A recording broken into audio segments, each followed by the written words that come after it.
people from my neighborhood disappearing, being arrested by Stasi. People being shot dead, killed, trying to escape Eastern Germany to Western Germany. Obviously, they arrested me on arrival, Frankfurt at the airport. They arrested me, handcuffs. That's been it. 3 attacks. One when they blew up my car, the car. Then once I've been poisoned as well. Police didn't want to give it to me, but we bought ourselves step-proof and bulletproof. Best. Not vests, like normal sweatshirts. Oh, okay. Sweatshirts. If I look back now, I would actually rebuild the wall to protect Eastern Germany from influence of the West. Information covered up, censorship, corruption. The mainstream media have proven itself to be untrustworthy. I'm here to give a platform for debate, for truth, for open discussion. I'm introducing you to my podcast, Silenced with Tommy Robinson. Who exactly is Tommy Robinson, or Stephen Yaxley Leonard? With the English Defence League, the EDL. The problem is with Islamic The English far-right Islamophobic activists. Since then, there's been organised protests across the country in London, Manchester, Leeds. People in their thousands are marching for Robinson's rights. There is no such thing in this country as a Muslim. Free Tommy Robinson!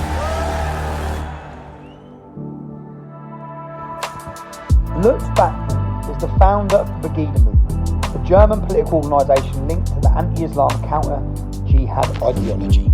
In 1998, after Lutz had fled to South Africa, he was later deported back to Germany. He started Pegida in October 2014 to protest plans to add 14 refugee centres in Dresden, East Germany. Through Pegida, he rallied the German people against the parallel societies of Muslims across Europe. As a result of his involvement with Pegida, he has been threatened with death and had to cancel a march in Dresden. His life is constantly in danger. Lutz has been sentenced to several years in prison, forced to flee his country, and attempted to enter the United Kingdom in mid-March 2018, but was blocked and deported. The hurdles in life are somewhat parallel to mine, and it's my pleasure to welcome him onto my podcast. Welcome to my latest edition of Silence, my podcast, where I'm joined with a friend today and an activist, one of the lead activists in Europe. He comes from Germany. His name's Lutz Bachmann. Lutz. Hi there, mate. It's a pleasure to be sat here with you. Pleasure as well. I'll just give an explanation of when I first heard Lutz's name. I think it was 2015. A new movement had started called Pegida in Germany, and the world was talking about them. Tens of thousands out on the streets. And I've seen so many people come and go in activism. When I've heard of Lutz, I went on Wikipedia. Sorry, Lutz, yeah. I went on Wikipedia and I saw professional footballer in jail, on the run, went to South Africa, pimp. I saw so much where I just looked and I read it and I thought, I don't think he's going to run. Yeah, I think he's going to stay the fight. And all these years later, here we are. We've become friends. Lutz, I know you've lived. Can I describe it as a colourful life? Eventful. Let's put it that way. Eventful life. First of all, thank you for inviting me to your show. I really love it. I've seen all the parts before, and I'm looking forward to see my one. It's going to be interesting for me as well. So yeah.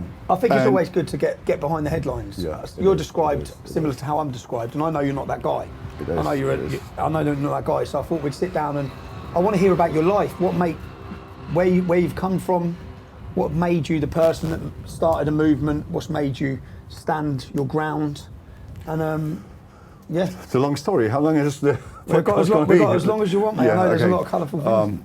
Yeah, as I mentioned before, I really don't like to talk about myself because I think it's about time to talk things and changes in the world which we need to push forward, as you do in England. Yeah. You've been one of my, can I say idols, or does this sound a bit strange? No, you've really been in fighting one of our biggest enemies, which is for me is the Islamization, as our Pegida is called as well. Pegida means, to explain to the people, patriotic Europeans against Islamization of the West. Of the, as we call it, the evening land. There's a morning land, and we were thinking about this name in the beginning. These evening land, you can actually say the West, because the former evening land, what's called evening land, is actually just about Europe. And Pegida has now like branches, if you want to call it branches, in Australia as well. We have in Canada, Pegida Canada, we have the United States and so on. So we made a whole world movement against Islamization. And this is basically our main point in the beginning. Okay, can we rewind, Lutz, to where you're born? Oh yeah, in Eastern Germany. Let's start with the bottom. I want to start at the start of your life and understand. To explain to the people, you've been inviting me. I've seen other parts of it, but to be honest, I like fast forwarded some parts to the parts I wanted to know about the political things, what they do. So, and as I mentioned, I don't really like to talk about me. But I've been born in Dresden, Eastern Germany, before the war broke down. Yep. So basically, I'm as they called me in South Africa later on, then a Russian war refugee character. That's what they called me there. Russian war refugee character? Yeah, that's what they called me there, because I grew up in Eastern Germany before the war broke down, so I had to learn Russian. I understand still Russian. I don't speak it that proper anymore, but I still understand it. So that's why I grew up. I went normal to school. I've been obviously, can we put it that way, big-mouthed? You've been a big mouth. A big mouth, yeah. Yeah, it is, to be honest. Okay, yeah. We talk honest here, don't we? Yeah, yeah, of course. So, the best way. A big mouth, so I had every day, we had in Eastern Germany, there used to be this little, thing every school child has, I don't know how you... Report? Yeah, a little report. School reporting? So there was school reporting, and that was every day, like red in it. Lutz was talking too much, Lutz was being too loud, Lutz was that, Lutz did that, and blah, blah, blah, because I never could shut up in my whole life. I have a similar problem. If something goes wrong, if I fear something goes wrong, then I always stood up and was helping the guys who were like beaten up by other kids and stuff like that. So I never could shut up. I was always a very, you can cut that, huh? No, yeah. Yeah. What would you say when you think there's something going wrong? It's I need this one. Standing up against injustice. Injustice, yeah. Standing up against injustices. Exactly. So I always stood up against injustices, helping other people. So and when I ended school, it was even in there is a very helpful one. So you helped others. When you was growing up in East Germany, in Dresden was ruled by communism. Yeah. Talk to me about that. Talk to me about the wall. Talk to me about so some people who might not understand the history, they might understand that Germany was divided into West and East. Yeah, it was divided in East and West, obviously. Yep. And it was divided actually in the minds of the people still is. Okay. There is still an East and a West. There's differences between East and West. When did it get divided into East and West originally? It was in after the war, obviously. Yep. Then they founded Western and Eastern Germany in 1949. I think it was the 7th of October 1949. The Republic, Federal Republic of Germany, which is Eastern Germany, was founded, and then they built up the wall in August. I don't know the exact date in August, but 1961, the wall was built. From that moment on, it was two really split up German states with total different governments. Communism on that one side, capitalism on the other side. So and what about people? So when they built that wall, I'm guessing some people you'd have had a relationship with the people who the wall was. They just cut from one day to another. Families were cut because there was still people living in Eastern Germany, working in West, other way around as well. Wall was built. Nobody was allowed to cross the border. Nobody. And who said no one was allowed to cross the border? The communists in charge in the East. The communists in charge in the East. They really prohibited to enter to cross this border. It was like closed. What would they do if you Iron Curtain. It was really the Iron Curtain. And what would they do if you tried to cross it? They obviously shot the people. I think there was 263 shot. I don't know the exact number. Yeah, shot dead by trying to cross this border over these 40 years. The wall was up there. It was 61 till 89 when the wall broke down, so 38? I think 37, 38 years. So they kill people for trying to escape? They really tried to kill, or they killed people for escaping. You even got arrested when, like, you sit, like today, we sit in a pub. Yeah. And we talk about some plans to do a demonstration. It used to be like that as well, that people were talking to friends. They thought they are friends. They were talking to each other like, listen, next week I'm going to try to cross the border. I try to get into the West. Next day, he's been arrested because this guy, who was thinking that is his friend, was working for this Ministry of Internal Affairs, which is Stasi, became famous as Stasi, Staatssicherheit. Stasi secret police? Stasi secret police, German secret police, actually the same like Gestapo used to be in the Third Reich. Yeah. It's been the same actually, but sometimes even worse.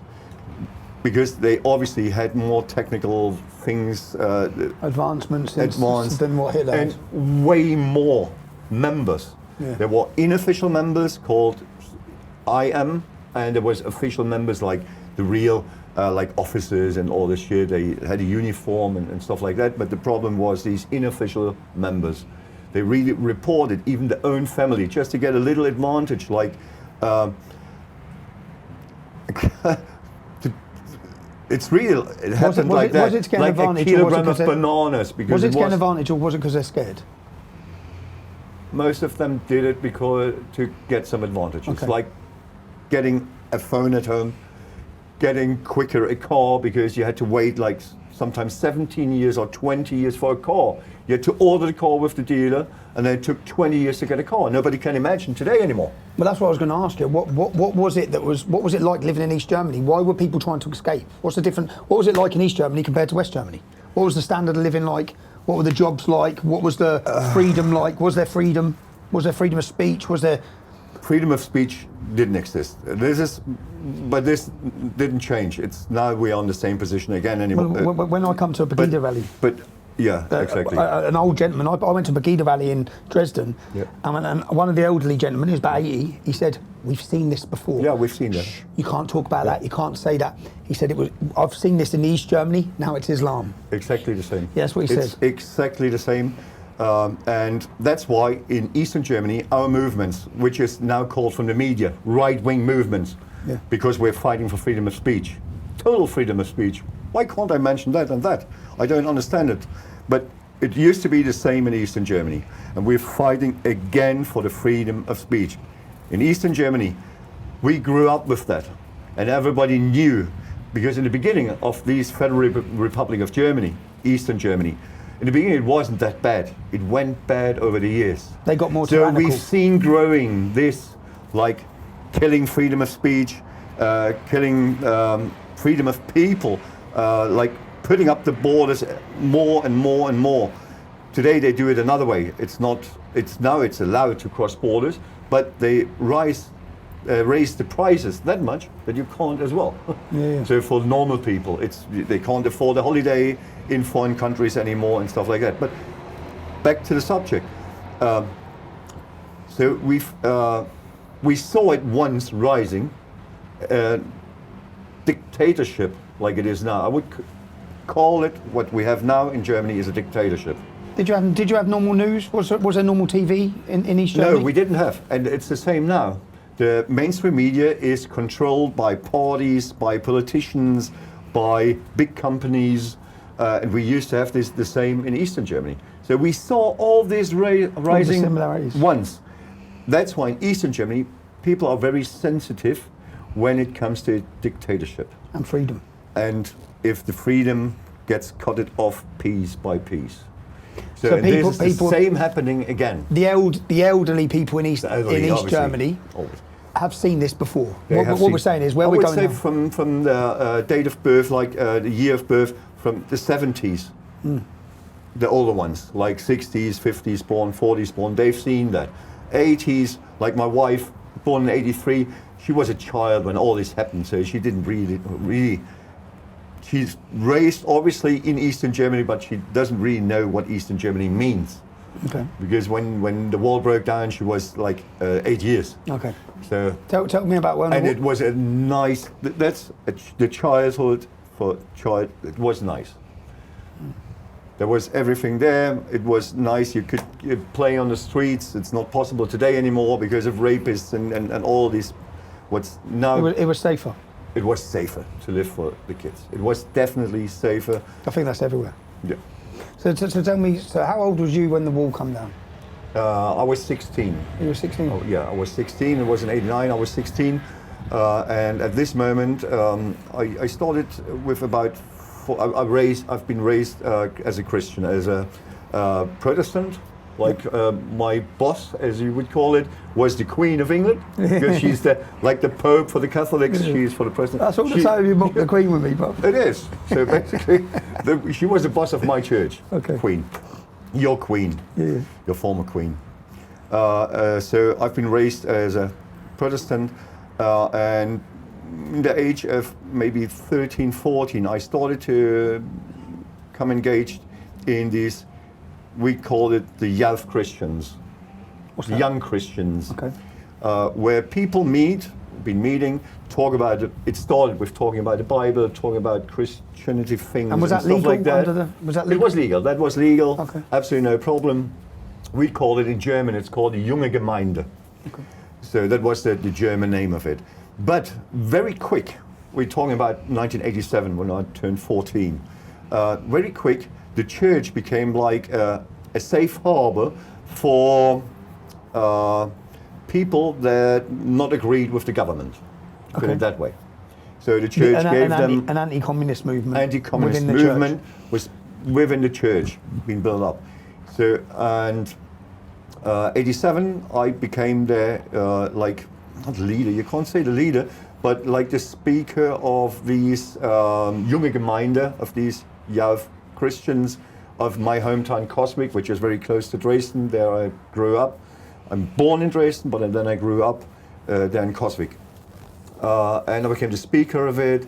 And then it started, people started to moan more and more and more about these dictatorship of the communists. And then the first demonstration started in Dresden in 1989. It started in Leipzig, Dresden. It started in Dresden. Dresden as well. Oh wow. We always couldn't The home shut of our resistance. mouth. Yeah. Yeah, it is the home of resistance in Saxony. In Saxony. This part of Germany is called Saxony. And there's Leipzig, Chemnitz, Dresden, and we never could like shut up. We always opened our mouth. And what was the first demonstration? The first demonstration, I think it was six or 8 weeks before the wall broke down. Before the wall was Is that teared how down. quickly it started? Is that how quickly it came down? Was quick. Okay, it was go on. quick. Because people were like they didn't believe in the future anymore. They said it has something to change. They were not scared anymore to lose their jobs, to be jailed or anything. They didn't care about it anymore. They just wanted a change in the system. So me as a speaker of this Christian movement in Coswig, I was actually asking all the other members, let's go to the big demonstration, to a huge demonstration in Dresden. Let's go there. That's where I got arrested then from the Stasi. Yeah. Because they've been watching me, obviously, because I grew up. To bring it, I have to rewind a bit. Yeah. I grew up in the butchery dynasty. What's that mean? A butchery. As a butcher. In the butchery dynasty. Okay.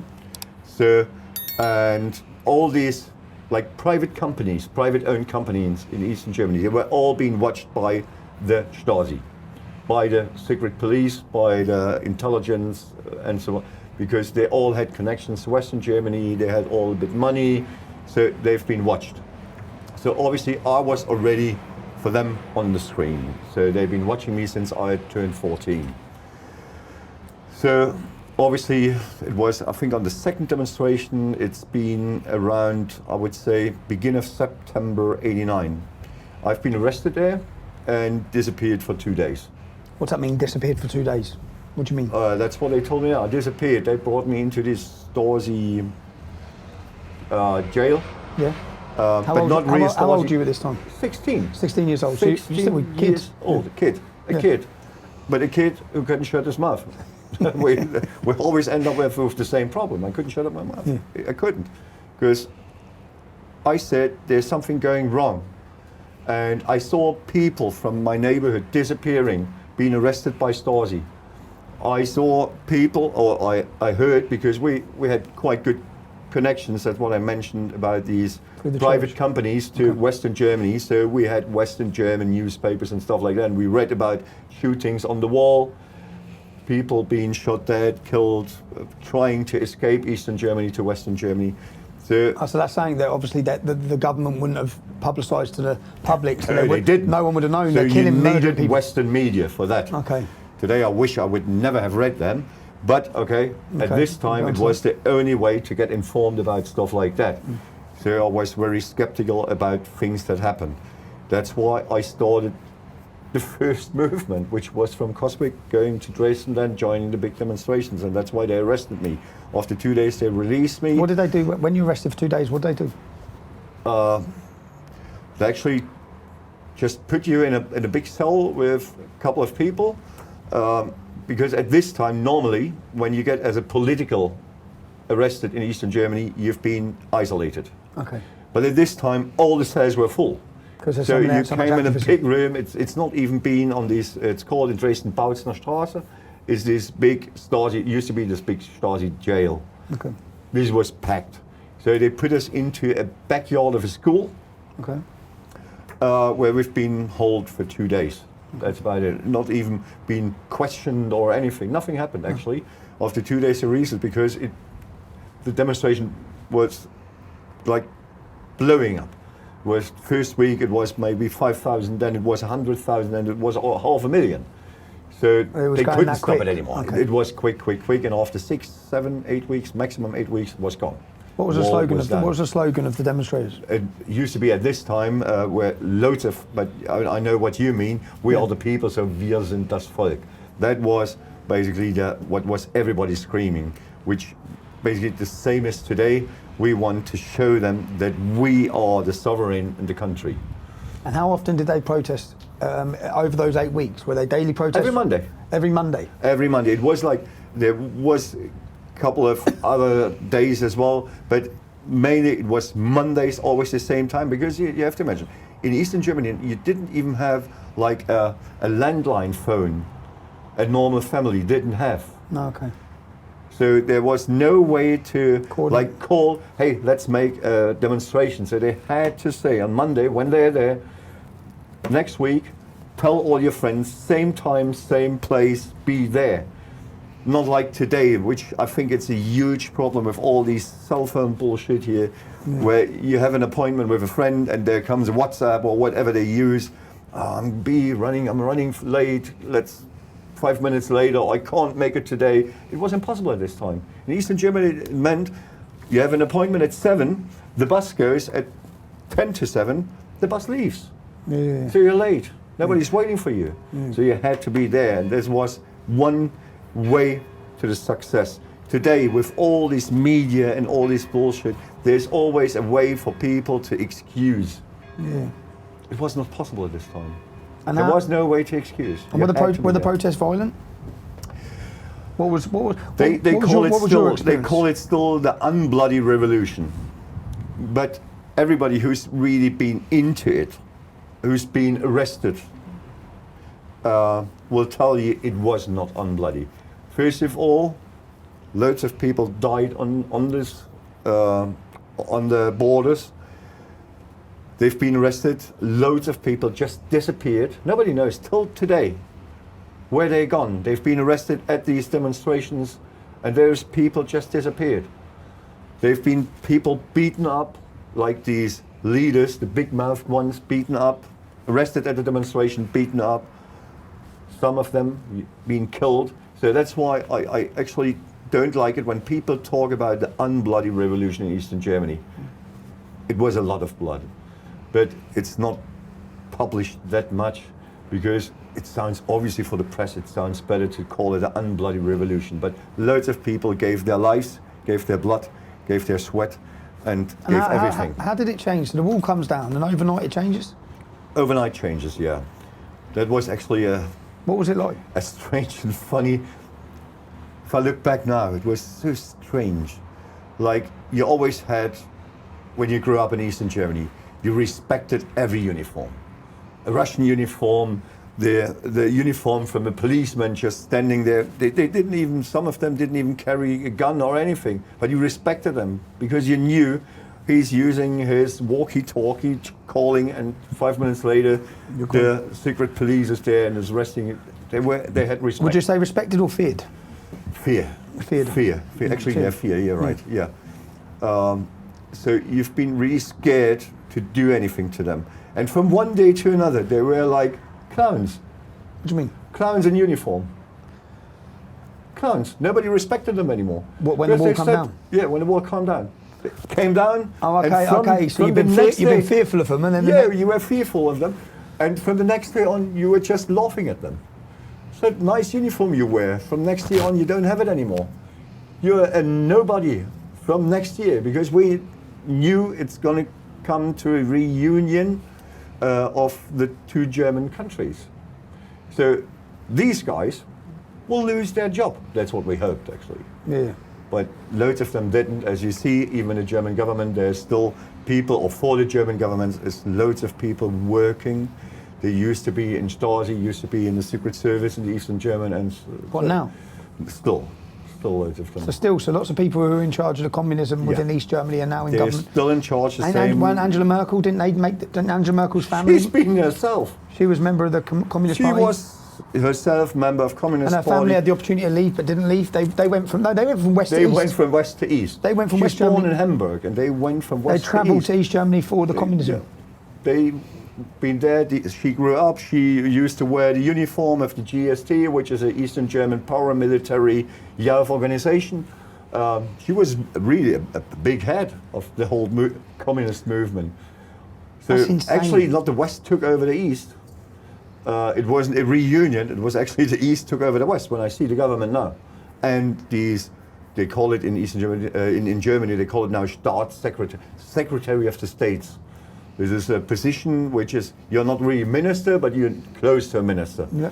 And there is so many of the former Eastern German functionaries still there. It's unbelievable. The well-known one is Annette Kahane. You might have heard about her. Annette Kahane, she is like the one of the heads of this corrective, which is like the what do you call it? These fake news, fighting fake. They call it fighting fake news. Disinformation. Yeah, they're fighting disinformation. That's what they call it. And the person in charge of fighting Which disinformation is was censorship. and censorship. Yeah. She was a previous Fact checkers. fact checkers. Yeah, that's what they And call she was- themselves. And she was one of the heads of. She was communists. one of the heads in communist times of Stasi. Unbelievable. And she's now head of these, it's called Amadeo Antonio Stiftung. So this is very different because when Romania, if we look at Romania, when they were freed, They did it the right way. when you say the right way, Can I say that? what do you say? So Romania Yeah. massacred Yeah. all of the communists who had been Yeah. enslaving them. Not all, but loads of them. The vast majority of them were murdered and killed. People just pulled them on the streets, shot Put them on them, the streets or and killed hanged them. them, or whatever. So then there was no chance of them infiltrating government or continuing their regimes. Or They still did. They still have a very corrupt system. They still have as well, because they didn't finish the job, to put it that way. But Germany certainly didn't finish the job because within Germany, there many of them Not are at in all. power. If I would have known what happens, like now, 35 years later, or 35 this year, it's 35 years, 89. If I would have known, I would never have gone on the streets, because we ran from the one dictatorship to the next one. And So from, you, as a German, you would never have wanted the wall to fall. Now, looking at Germany now, if I look back now, I would actually rebuild the wall to protect Eastern Germany from the influence of the West. Because so many bad things came. Obviously, it's got advantages, freedom to travel wherever you want, but as I mentioned, you can't afford it now anymore for loads of people, for normal workers.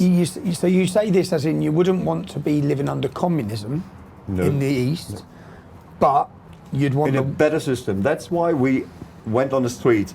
Western Germans always make fun on us. Why did you go on the streets there? You just wanted to have a kilogram of bananas. If they would have known how many bananas we have, they would have been jealous of us. But that's what they make fun on us. We never went on the streets for bananas or for anything. We went on the streets in '89 for freedom of speech and to travel wherever we want.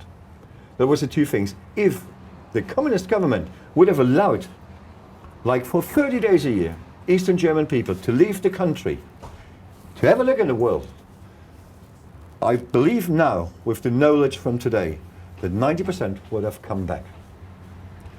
and you say, 90% would have come back. That was the only, for loads of people which I spoke to over the years, which went to the street with me in these late 80s, was the reason I want to see the world, I want to travel the world. But I have a nice life here, why should I give up that life just to start over somewhere else? We're not talking about 18 years old, okay, they have maybe better chance in the West, but we're talking about the mid of society, which is like between 30 and 50 years old, have a nice job, have a house, loads of people had a house in Eastern Germany or a nice flat, had a car then, and they build up something. With the really less we had, or with the minimum which we had, they built up really a nice life, so they would have come back, believe me. And that was the biggest mistake of the communist government in Eastern Germany, to lock the people. And you say this now because of what Western Germany or the whole of Germany has become. How has it changed? From when the wall come down and you saw the west of Germany, you saw capitalism, you saw this success, freedom, movement. What did you then experience? Yeah, the experience is actually... And how's it changed? It's difficult. The 90s obviously was a great time. The 90s? It was really a great time. There were loads of chances. You had so many... it was really freedom. That was freedom. The 90s. The 90s, yeah. Was freedom. There was actually not really, especially for our Eastern Germans, it was the pure freedom. We just did what we wanted to. Because the police, obviously, loads of the police guys from Eastern Germany were taken over by the Western police. They got a new uniform and changed their mind, suddenly. But they didn't really knew the law. So it was like, there was no law on the streets. No. If you were driving drunk and they stopped you, they said, okay. Well, I don't know the law now. In Eastern Germany. So I don't really know what to do now. Just get home. Yeah. Or stuff like that. Was there a sympathy given? Was there scared? Was there sympathy given to the East and the Germans in the East? Yeah, it was a bit more freedom than in Western Germany. And these police guys, they were like still scared because they just had a new uniform.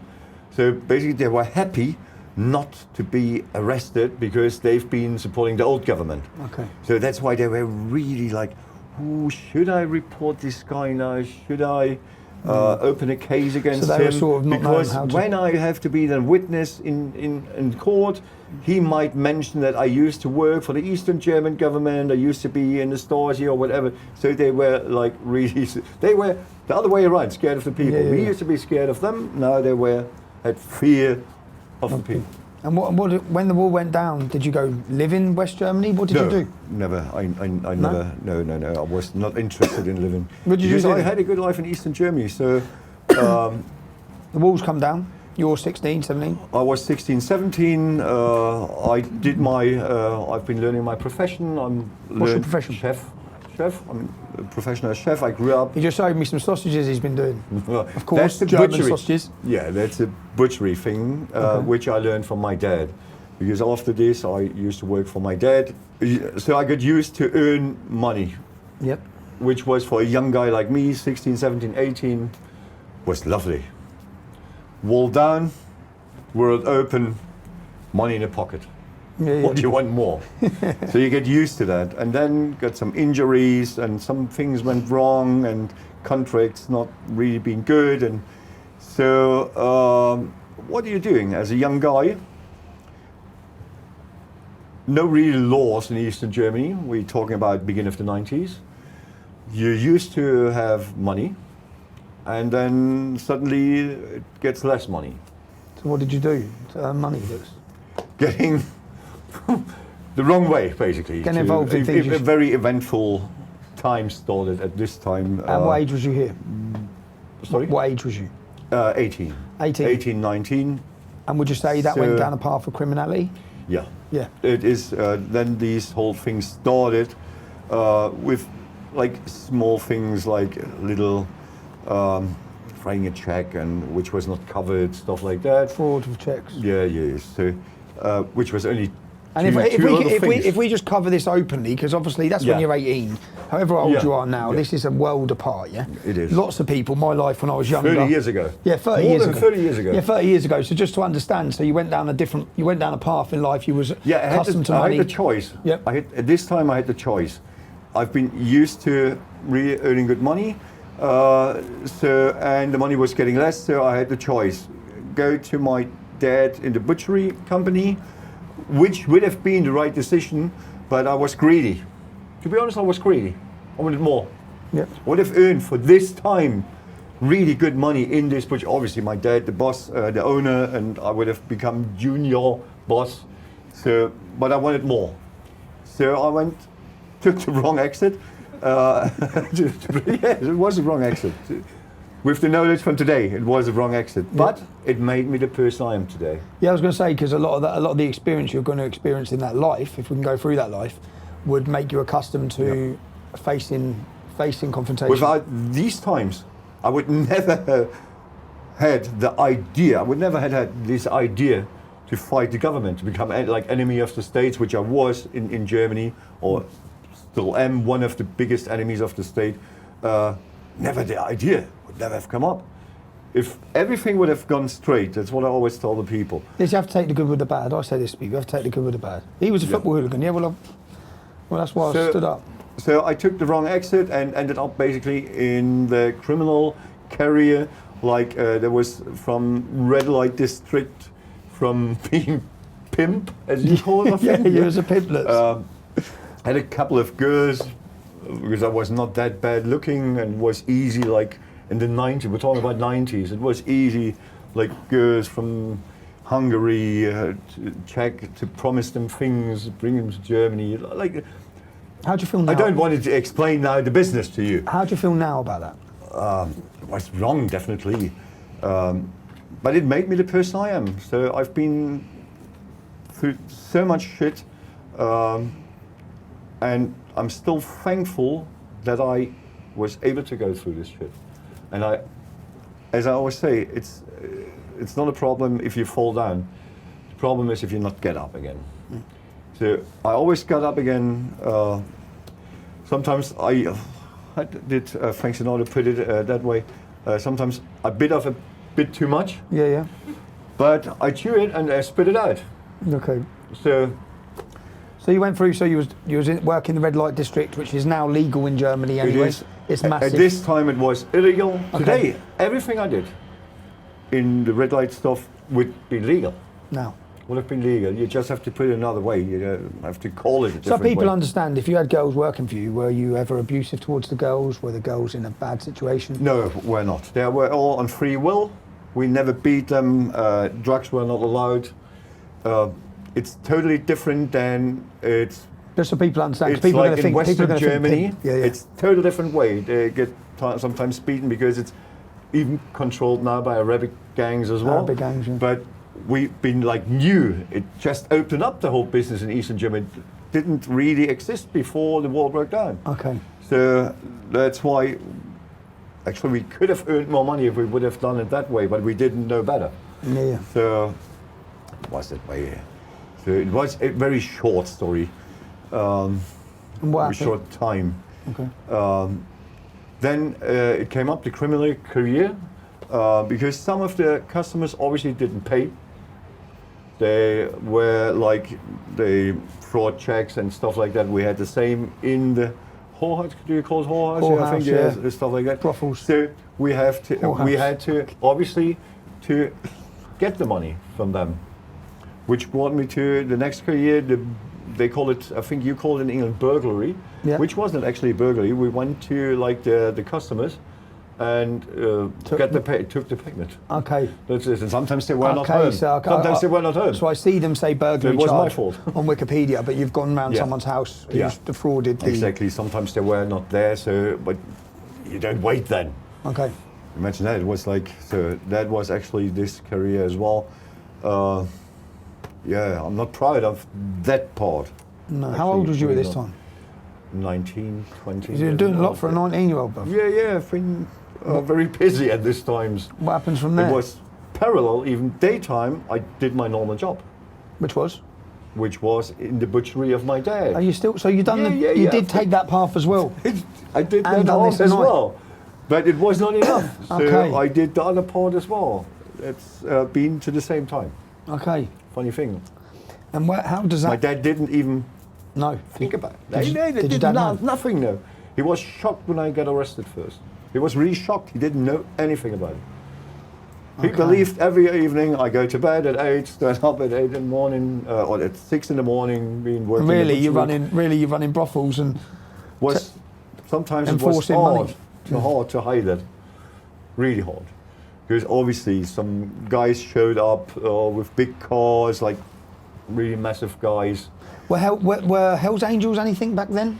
Yeah, we had always contacts with them, obviously, till today. And why shouldn't I say that? No, say it. I think it's a normal motorcycle club. Not all of them are criminals. That's what the media always wants to believe to people, that they're all criminals. Because they were influential. They're influential in Germany, right? Obviously, they did. Yeah, they did. They were the first I've been in contact with from this scene. There's loads of motorcycle clubs, obviously, but it's the first ones. And I always loved the old movies about them, and so. But I never wanted to be real member of them. That's not my way of life. That's not my way of life. So, how does that end? You're in a life of crime. What happened? Did you end up in prison? It ended actually, yeah. They arrested me and they put me in custody. Yeah, Is it custody? prison. Yeah, custody. Yeah. Until you get sentenced, you're in custody. Yeah, you're remanded. Put me in custody, and after 6 months, because in Germany the law says after 6 months your court date has to be, Okay. and they can renew this warrant of arrest for another half a year. But after half a year, they made an appointment. Okay, we went to court. I got sentenced for, I think it was 3 years and 6 months. Okay. For all the shit together. It's like you get for this case that, for this case that, and then they make the sum of it and take a bit down, give you a bit discount. Okay. So it was 3.5 end of the day. But at this moment, they did a huge mistake. They put me out on bail, Okay. which I used to travel to South Africa. Okay. So you've done 6 months on remand. You get 3 years, 6 months sentence, but you're out on bail, waiting that On bail, sentence date waiting for my sentence date to be at the to court. get the 3 years, 6 months, and you've done the off. we appealed as well for the 3-6. Yeah. We appealed for that, and it's been refused by the High Court, but under the condition that they shorten it to 3 years. Okay. So, but at this time, I didn't even care about it anymore because I've been living at this time in South Africa already. So you just left. Yeah, And how old were you at this time? At this time, it was 1997, so 24. Still young. Yeah, still young. You've gone to South Africa. I'm now still young. So I went there and actually got a bit of money, obviously, with me, which didn't last that long. But if you, as I was used to, a bit like criminal. If you was a criminal, Yeah. basically. you need some more money. Yeah. So, but then I met really nice guys there. And so we've been thinking, what can we do? English guys, No, German guys, Germans, okay. Germans as well. On the run as well, which was actually funny. 2 of them were on the run as well from German law officials. So, and one of them introduced me to a guy called Frank. I will never forget him. Really nice guy, Western German actually, and he just opened up a nightclub in Cape Town. And I was interested in that. So I went to him, they introduced me, and I said, listen, I'm from Eastern Germany. That was actually the first guy who called me Russian war refugee character. Really funny guy. And he said, listen, I'm searching for my club here. I just opened it. I'm searching for my club general manager. At this time, I have to explain, at this time I spoke good Russian, but English like from school, because I never needed it before. English like from school. And I said, okay, general manager, it's not going to be that easy because I don't speak English that well. It was like a short in conversation, Cape Town, like, in Cape Town, hello, goodbye, this and this, and stuff like that. And he said, okay. My old manager, Liam, a guy from Liverpool, he's going to leave in 4 weeks. You have 4 weeks' time. Scousers get everywhere, don't they? Yeah, they do. They get everywhere. But nobody liked them there. Might be related to the football team. Doesn't matter. So you've got 4 weeks with Liam. You're going to live together. You're going to spend the whole day together. and he's going to teach you everything in the club, and he's going to teach you English. I said, In 4 weeks? In 4 weeks. Okay. I said, this is not going to happen, because I'm not going to live with a guy from Liverpool. And yeah, funny. He was a funny guy, but I don't know. Good. I'm not into the Liverpool thing. He hates the Scousers. No, I don't hate. Not that hard word. You'd be surprised, they're the best and friendliest people, man. Yeah, they are.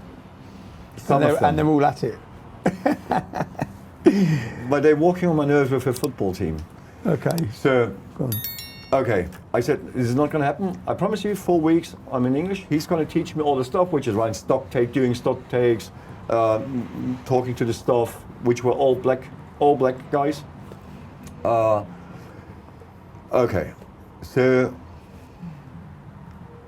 within 4 weeks, I was almost fluent in English. Yeah? Yeah. Wow. Doing 2 things. Go on. Every day being in the club, obviously, and watching old movies, which I knew, like from the first second to the last second. German, English, always, like Terminator. Terminator, watching in German, watching in English, watching in German, watching in English, watching a whole day, or listening a whole day. At these times, we used to have the Walkman. Yeah, I remember this? Sony technique? Walkman, yeah. Yeah, like not, but at this time already Discman stuff. Yeah. So, whole day, radio stuff, music in English, which is produced in German as well, stuff like that. Within 4 weeks, it was okay, and it's pretty good. It's pretty working, I think. Okay. Pretty good working. So, but the people now complain that I have a South African accent. Yeah? They do. You did as well when we met I first. was trying to work out what it was. You remember? Yeah. It was terrible because at the same time I learned the third language as well, which is Afrikaans. It's comparable to Dutch, Okay. Netherlands. So, but the white people in South Africa, they speak obviously Afrikaans.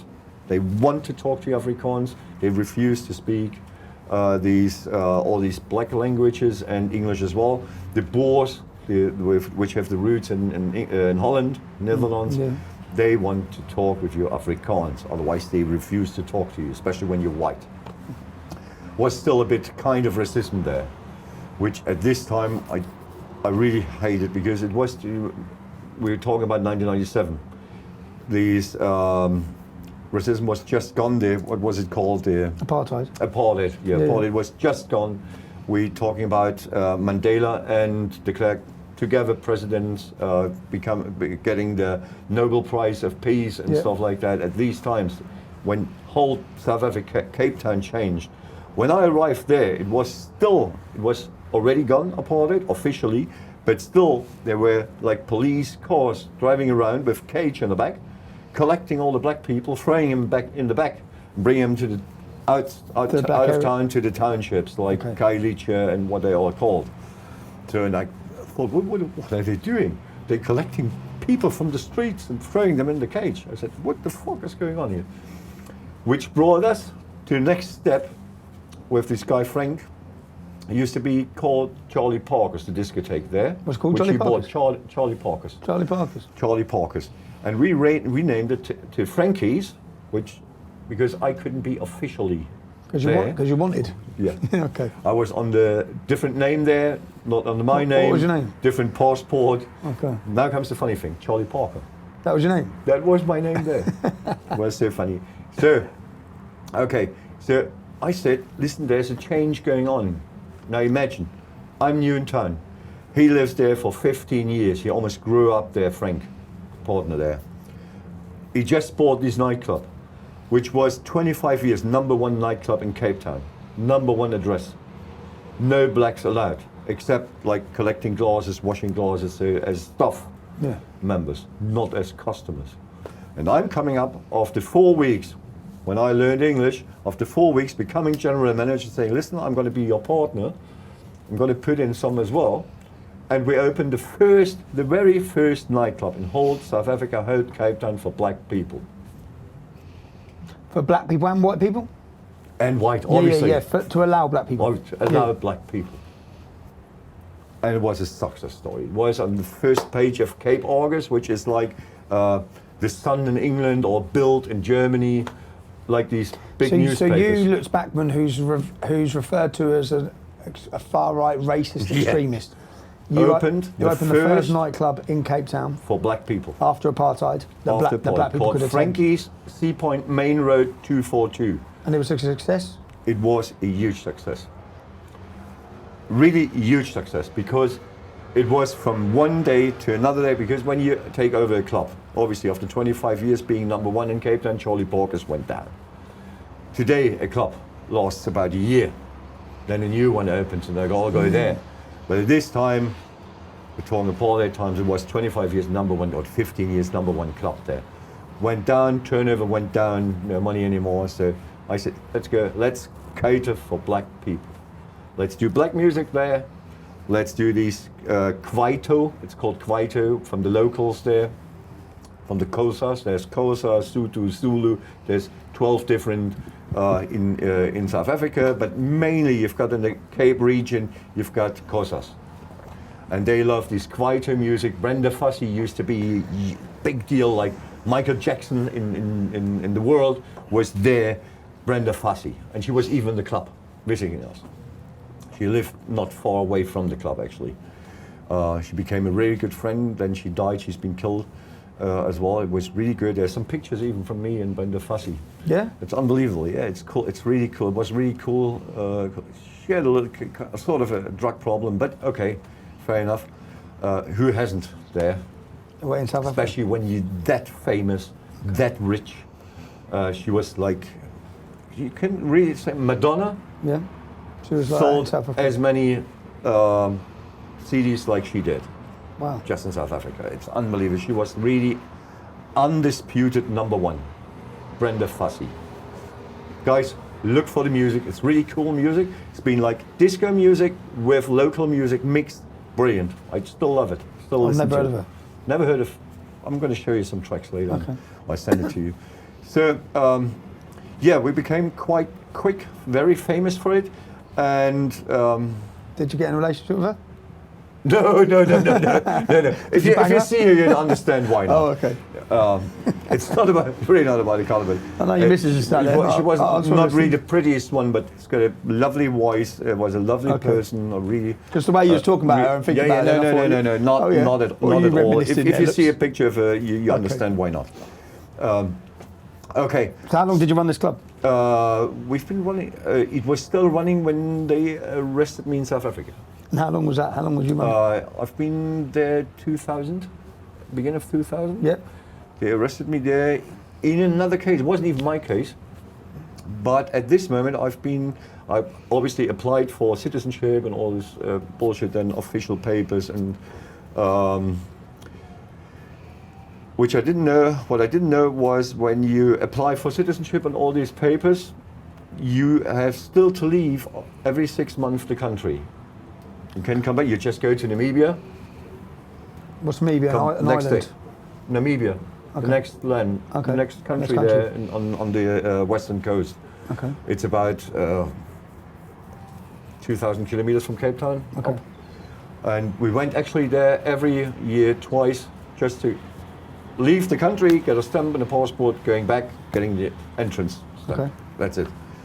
So, and I thought when I applied there for all the papers, for the official papers to be allowed to stay there, I thought I can stay there. No, you still have to leave. Okay. So that's why they actually arrested in my house there another guy who was on the run from Germany as well.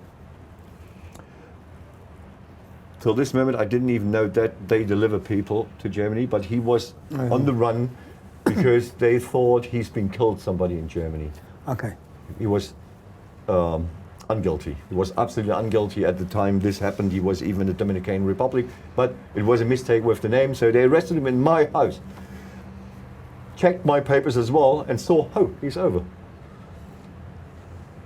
We just deport him now to Germany, which was not so good for me. And what year was this? If you went there into the year It was 2000? 2001. How long were you in South Africa? What year did you go to South 4 Africa? years. Okay, so you're there 4 years. Almost 4 years. Running a club, everything's going successfully. Everything successful, everything fine. Did you have a missus? And then these stupid things happened, that I didn't go for holidays to Namibia, coming back. being legal, Now you're getting deported to Germany. deported to Germany, which was not so good, as you remember. You've done a run I've for been on 3 the year run. sentence. So what happens? Obviously, they arrested me on arrival, Yeah. Frankfurt at the airport. They arrested me, handcuffs.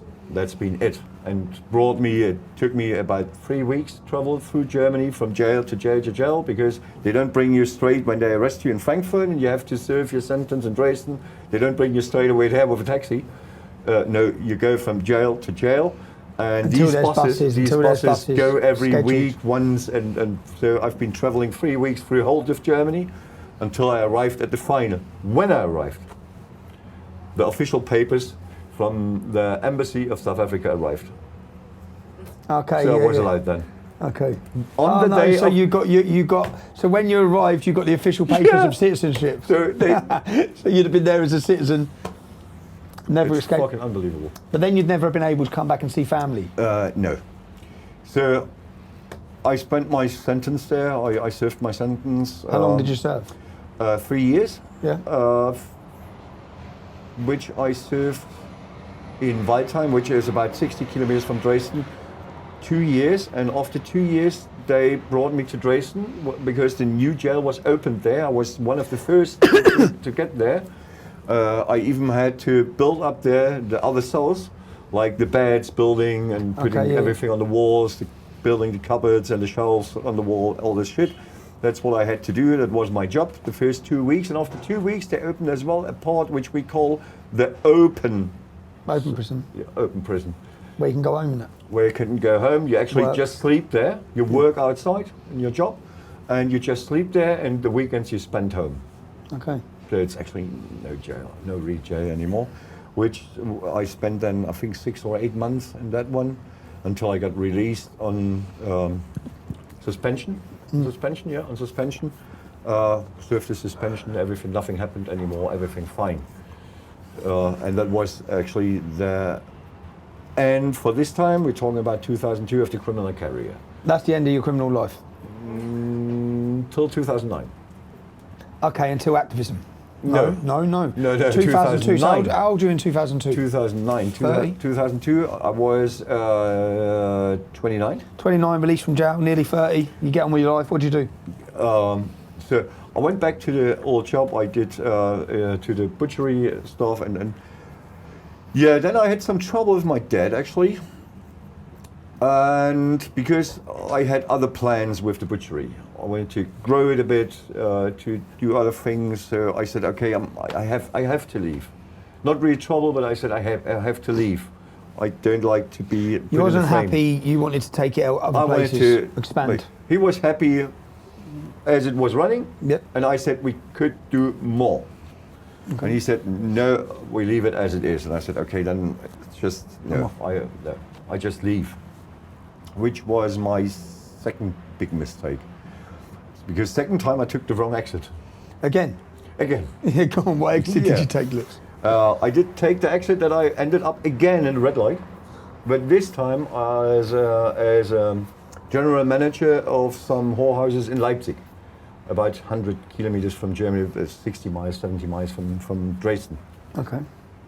For the Hells Angels. That was my next contact to the Hells Angels. They were owned by Hells Angels, and they knew I'm a good general manager, because I've been running before this. I've been running in South Africa, a discotheque. So this guy can't be stupid. Okay, give him a chance. And I had a good name because I've been not talking to the police when I got arrested, not giving any information about partners and stuff like that. So I was shut my mouth. Yep. That's why I'm still alive, and that's why they offered me the job. And I said, oh, okay, that sounds like good money. I'm going to do that. And it was running well. Really running well. When I took over these, it was like, turnover was not so good, and I did some advertising. As you know, I'm doing graphics as well and stuff like that. So I brought it really up. I brought these 3 clubs really up. And yeah, then I got a little problem with one of the customers there, because she offered me to earn even more money by trafficking drugs. Okay. I didn't know about this. Go on. Yeah, which I did. Which you did what? Where were you trafficking drugs from and to? Trafficking drugs from Colombia. Oh, wow. I didn't travel there. Lutz was we importing. just I was importing. He was importing. Basically importing. He offered me good prices there to get them in Amsterdam and wherever. I didn't know this. And bringing from there to like Leipzig, Dresden, and everywhere. That's how I got arrested. And in 2009, I got arrested because the police were like tapping your phones. Yeah, tapping the phones, and they did a mistake. They thought on the phone we're talking about 3 kilograms of cocaine on this day. I trafficked it before. Yeah, I did. But they thought on this particular day, they thought I'm supposed to bring 3 kilograms of cocaine from Zeitz, which is a town close to the Western German border there, to Leipzig, and then to Dresden. Because they thought I'm talking about cocaine, but at this moment we really were talking about women. So I had to bring 3 girls from one club to another club. So that's why they busted my car. Yeah, They took it apart. You can't imagine. I went out to go to the loo from the highway, from the Autobahn, stopped the car, left the car there, went to the loo, came back to the car. They were jumping at me like 20, 30 special forces policemen because they knew my previous life. They thought I might be armed and all this bullshit. And they took the car apart. When I'm talking apart, they really took off like the inside door covers, they took off the windows, everything. Stripped it. They stripped it. You know what they found? Nothing. Cool. I was lying all the time on the floor, like a bag over my head. Not a bag. These black mask, black over. My hands on the back. That way I was lying on the floor. And then I heard one of the policemen say, "We can't find anything in the car." I said, "Strip the tires as well, it must be in." And I was like, thinking, what are they looking for? Because I didn't know that these guys that were listening to my call, Conversation about 3 girls. that he got it wrong. Yeah. I was thinking, what are they stripping the car? Why don't they ask me where are the girls? I didn't even have the girls with me. Okay. Because they were supposed to go to another club, which I didn't know at the moment when I drove there. Okay. So I just went back with the empty car. Okay, after 2 hours on the floor, they said, I heard one of the policemen say to another one, "We can't find anything, what are we going to do?" Okay, help him up, take off the handcuffs and take off the cover. And I thought, that's nice. That's a good one. We're going to let you go now. Which I forgot. And that was really stupid. At this moment, I was wearing, at this time, not jeans like today, so these baggy things, trousers, pants. Combats. Yeah, combats. Yeah. And when I drove there, I had to drive there in the morning, I just took one from the cupboard on and went there. So in Germany, it is law, it's the same maybe in England, when you get arrested, you have to search the person. What's in the They box? didn't till this moment. Okay. When they already took off the handcuffs, everything is, even the first of the policemen apologized. I'm sorry, it was a mistake, blah, blah, blah, whatever. what's in your pants, They were bruv? starting to, in the pants, What's in there? 40 grams of cocaine. Yeah, now. Went bad, this story,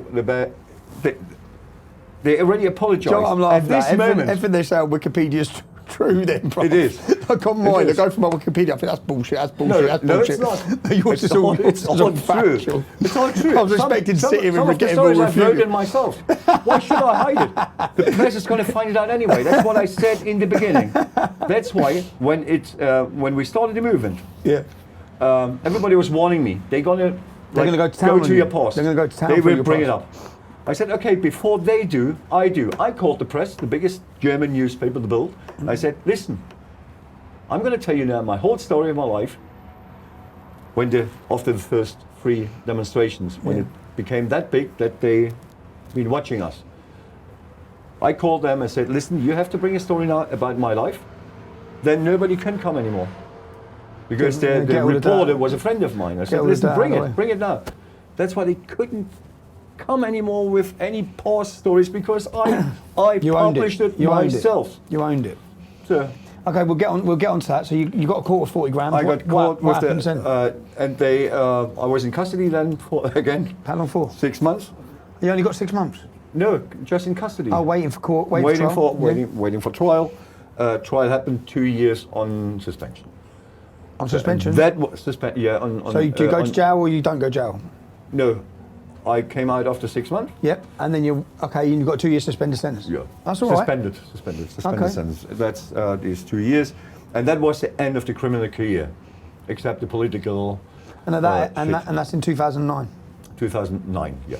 So fast forward then, what do you go back to? The butchery? You go back to work-wise? No, at this time not. Actually, I opened then with my dad together a new thing with these. I had already my advertising company with my wife, with my then later wife from 2011. But 2010, 2009 when I've been released from jail, I started with these sausages stuff, like on the Christmas markets, on markets, selling the sausages my dad produced. Okay. That's what was my plan before I stepped back into the real life for world. years. He should have listening actually to me before. Then he would have less trouble in his life, and I as well. And me as well. It is like that. Because I always said to him, we have to go on the markets, we have to sell these fried or these grilled barbecue sausages, because you can charge double for that instead of the shop. Shop went down because more supermarkets, people earn less money or people have less money, so they don't spend it at a butchery shop, at a real professional butcher shop. They go to the supermarket and buy the cheap shit. Yeah. Really bullshit stuff like Syria meat and No whatever pork in it's it. called. No pork in it. Yeah. Nothing in it anymore. Buy a sausage Just and a chemical 10% stuff. pork. Now I just saw a thing today. They print now meat. Yeah, printing meat. They Yeah. print meat. This is disgusting. I would never eat that. Never ever. Wouldn't even try it. And what was your marketing business, your advertising business? The advertising business, like doing graphics, doing websites, light signs, like you see there. The whole thing is full here. Okay, yeah, Light the signs, neon stuff like lights that. for shops Neon and lights for businesses. shops. Okay. Menus for restaurants and stuff Like a that. printing business. That's what printing business. That's what I still do here. I can still do do it that from now? everywhere in the world. What I don't do anymore is these neon things. I design them, I let them produce, but I don't put them up anymore myself. Okay. So that's 2010. 2010, yeah. This is until today. That was the formation of when we formed the English Defence League in 2009. that was when I heard first from this little loony tube, Tommy Robinson, or as the media always say. Stephen, do I have to? Yeah. Yeah, good. Stephen Yaxley. Yeah. Real name Stephen. Yeah. I always laugh about that. They still write it. Everybody knows it. Why do they? I don't know. It's a little bitter thing, isn't it? I'm laughing about that. Really. I think it's so funny. I wish they would write Lutz Bachmann, formerly known as Pimp of whatever. I think it's cool. Yeah. It's like a work name. Yeah, that's it. It's my student name. My student name. So yeah. So you watch the English Defence League? Yeah, 'Cause I've been watching it, heard from you, and getting interested in, but not really. I've been listening because at this time, obviously my English was already perfect about the time in South Africa. Perfect. Yeah, it was good. For a German, it is Yeah. quite okay. So I've been watching sometimes the videos, and I love that English Defence League stuff. Or I love the other guy, your cousin, I think it's Kev. Yeah. I loved you, the two of you. It was brilliant to watch it. It was sometimes so funny, even. But I didn't get really deeper into it. That started 2014. Why?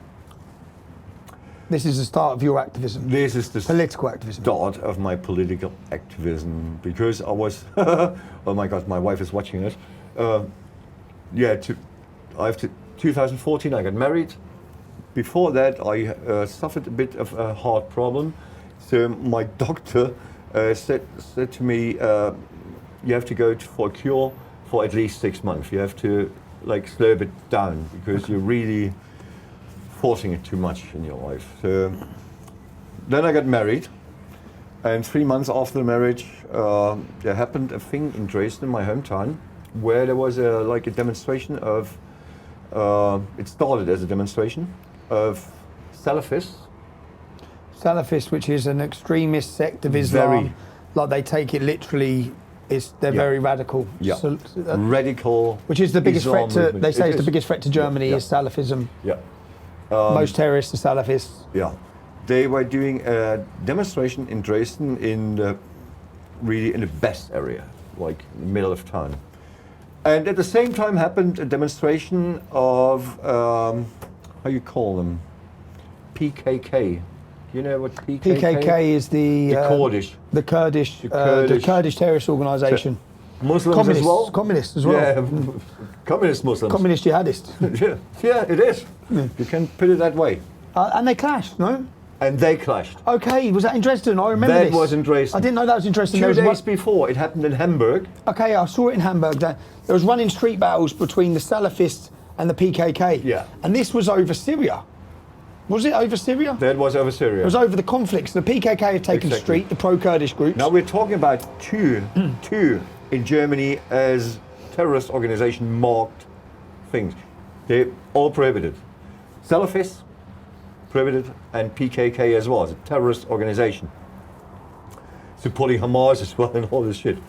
So, and they were clashing each other first in Hamburg, which we saw on TV, and we were saying, this is not going to happen in our hometown. Not in Dresden. Just 2 days later, exactly the same happened there. Demonstration there, fighting each other. Which me pissed off about it was that on the one side was like the flags of the left of Germany and the Green Party, the left party and the Green Party. On the other side was like the SPD flags and stuff supporting them. So basically, who were the left with? So the left wing were with. The left was with PKK. the PKK. Because they're communists. Because they're communists. Yeah. So the Greens as well, they're even worse communists. Okay. They're Maoists. Maoists. You know Maoists? Yeah, Mao. Maoists. So, and at exactly that date, I had with my co-founder of Pegida, Tom, we had an appointment at the Greek place. You've been with us. I've been to the Greek restaurant. We've heard Greek the story. restaurant, the legendary one. Yeah. So, and we had a couple of drinks actually, and with nice dinner, a couple of drinks, and then we saw the video from Dresden. What happened while we were sitting there? And we said after we're talking honest here, don't we? Yeah, talk honest. Totally after honest. about 2 or 3 bottles of ouzo, which is the Greek schnapps. Yep. Really hard. We said, no, we can't leave it that way. Dresden is our town. He comes from the hooligan scene. Okay. Connected to Dresden football and stuff. I'm coming, obviously, as I mentioned before, from the red light scene, from the criminal scene, and we were sitting there and saying, no, not in our town. We're going to do something about it. Okay. We're going to found a city cleaner company, sort of, grabbing 50 hools, 50 red light guys, and cleaning up the town. So the idea was to form an organisation that would clean up the town of the terrorists. Yeah, exactly. To confront them. To confront them, exactly. To protect Sounds like people. the start of the English Defence League. Yeah, it is. It is the same. But you are a couple of years before us. Yeah. But at the time you started, Germany wasn't that bad like England already was.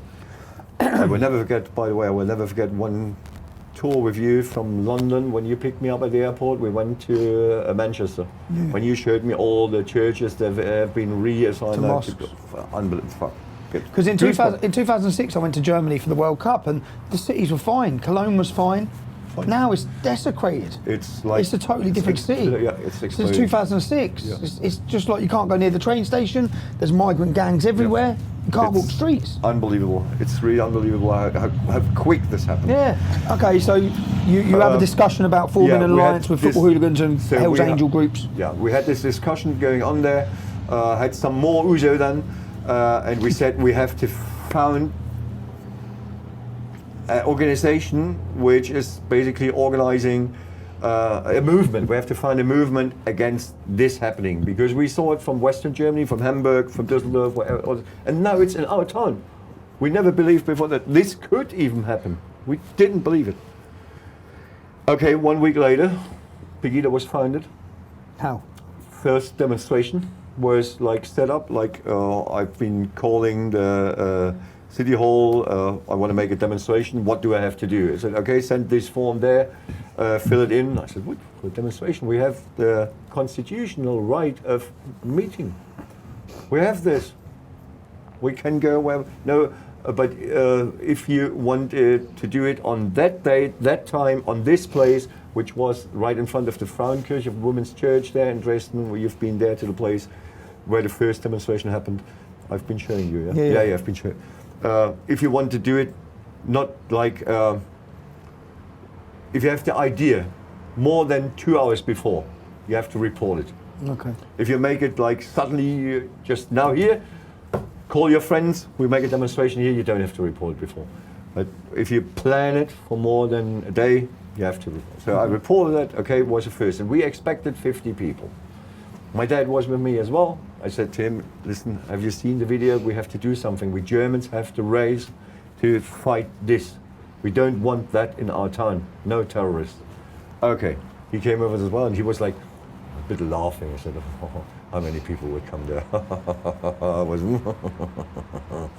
okay, the 50 we expected were there, and we, in the week I had from this evening with Tom till the first demonstration was founded on the 11th, and the first demonstration was on the 20th, so it was 9 days. We made the whole, like, we designed the logo, we invented the name. Was you throw in the Nazi symbol in the bin, the communist Yeah, symbol in the exactly. bin? That's the logo, right? No, the logo is actually Pegida with these patriotic Europeans, with this man who's throwing it in, Throwing the it in whole bin. thing. Throwing all the extremist The whole- logos in yeah, the bin. all the extremist logos in, like ISIS flag, Yep. the Nazi logo, the left logo, Antifa logo, all this in, all the extremists in. Okay, 20th of October, 2014, first demonstration. The 50 are there, all by handshake, because we all knew each other. And then we unrolled this banner. We're starting now, our march. In the moment we unrolled, from all the restaurants on this place, you know the place, around, people raised and joined us. Because they've been just waiting, who's coming, is it starting, is it happening? So Okay, it so you thought wasn't- there was just 50, and when we you thought 50, and you have to tell the officials How many? before how many might come, that they can send the police if it's necessary. But they sent 2 policemen. And at the moment we unrolled, it was 350 people, first demonstration. Expected 50. So the 2 police guys were saying, shit, what we're doing now. Okay, one was walking in front of us, of the banner, like stopping the cars, we're going now. And the other one was telling the cars, you can go now. There was the first one. 1 week, and we said after this success, we said we can't stop just now. And what day did you do this protest on? The first one? What day? Always Monday in memory of the protests of 1989. Okay. That was basically the background that everybody knew from 89. Monday, Day of resistance. 6:30, it starts. So, and the same mouth-to-mouth propaganda was going around. It's the same happening like 1989. Wir sind das Volk. We are the people, we are the people. It's our town. Dresden zeigt, wie es geht. Dresden shows how it works, or how it can work, to push them out. So, second week, we expected again 350, doubled, 700. 4 policemen. The week after, 1,500, third week. From that moment on, press was reporting about us. Still quite okay. They said there is a movement against terrorism, against jihadism and all this shit. So they were actually reporting quite well. But then we became too big. 4th week, 3,000. 5th week, 6,000. 7th week, 12,000. So it always doubled week by week. And from the moment we've been 6,000 on, the press swapped. Because the government realized there's something big coming up. Something real big. Against mass migration, because at this moment we're talking about it was beginning of 2015 when It was the the whole start of when crisis- Angela Merkel yeah. opened your borders. Yeah. No, she actually, I think, opened it in September then, Okay. but it already started. Yeah. People were seeing changes. Seeing changes, exactly, especially in town with all these burkas and all this shit. So they were sick of it. And they realized there's something big coming. So we have to turn. And the press, from one day to another, they started. 1 week before, they wrote about, as I just mentioned, it's activism against terrorism above. 1 week later, they were just talking about anti-Muslim organization, racistic, Racist, far right. racist, far right. I didn't even know where it comes from, because I was still good connected into the old parties like CDU, FDP. I had friends there, colleagues and stuff, and they said, "I don't know what's happening. It comes from top. It's not from us." They were like, "No, it's not from us. We didn't say that." So they were already working behind the scenes. Because the general public that were taken to the streets were then all labelled as far-right extremists. Exactly. By the so media. they labelled us as that, which shocked the people even more, because they were walking. We're talking about then 40,000 people, more than 40,000, and they were labelling all these people as far-right activists. When I'd just come out of jail, yeah, and I sent someone to assess. I was watching this develop, and I'd led the English Defence League, left the English Defence League, seen this presence growing on the street, and seen the media's slurs against them. So I sent a friend, because I couldn't travel, I was on licence, I couldn't leave the UK. So I sent my friend and said, "Go see what these guys are about, yeah? Go see if they're Nazis. Go see if they're racist, fascist." And he come back, he said, "Mate, it's ordinary people." He said, it's just the same as us. Totally ordinary people. I spoke to the leaders, I spoke to these people, normal, decent German people. So I thought, okay, and that's when I reached out to you. Yep. I reached out and said, "Look, I'm looking at what's going on here." That was the first call. We met in Europe, where did we meet, Ed? We met in Holland. I think yes. Yeah, when we've been to You were doing for some- the first demonstration in Amsterdam, I Yeah, think. you were doing something, yeah, we met there. I think in Amsterdam. I travelled there with Bramo, do you remember? Yeah. Was illegal thing. Yeah, so they started labeling us, and from that moment it became very, you can actually call it painful for us. Explain that. The, Explain what was going on. At the moment, so because you were the leader of a movement that was the most people were on the streets that Europe has seen about this issue, yeah? Tens of thousands, every Monday. Everywhere. And Every everywhere, Monday. in all major towns, even till Amsterdam, there were huge demonstrations, even in Australia. Patriotic Australians against Islamization of Australia. It was funny, what the branches popped up like blah, blah, blah, man. Obviously, we couldn't control anymore. We didn't, the label, Pegida, is not a trademark or anything, because I wanted to dedicate it to the people. That's why no trademark, no business being made with it, nothing.